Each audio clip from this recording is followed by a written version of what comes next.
Axis பிராண்டில் நம்ம Android பார்த்திங்கன்னா எல்லா டைப்பான ஆண்ட்ராய்டும் நம்ம ஸ்டாக் வச்சுருக்கோம். இது பார்த்திங்கன்னா நார்மல் கோல்டன் சீரிஸ் ஆண்ட்ராய்டு, அதிலே வந்து பிளாட்டினம் சீரிஸ் இருக்குது. நெக்ஸ்ட்டு பார்த்திங்கன்னா உங்களுக்கு 2K மாடலில் 10.38 இன்ச்சில் அந்த செட்டு ஒர்க் ஆகும். அதுலேயே கொஞ்சம் இன்னும் பெட்டராக வேணும்னா இது வந்து 11 இன்ச்சு, இது வந்து உங்களுக்கு இருக்கலே பெரிய சைஸு.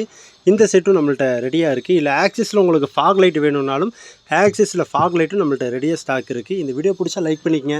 நம்ம சேனலுக்கு இப்போ தான் ஃபஸ்ட் டைம் வந்திருக்கீங்கன்னா சப்ஸ்கிரைப் பண்ணி வச்சு சப்போர்ட் பண்ணுங்கள். எல்லாமே ஸ்டாக் ரெடியாக இருக்குது. கொரியர் வேணாலும் கொரியர் பண்ணிடலாம்.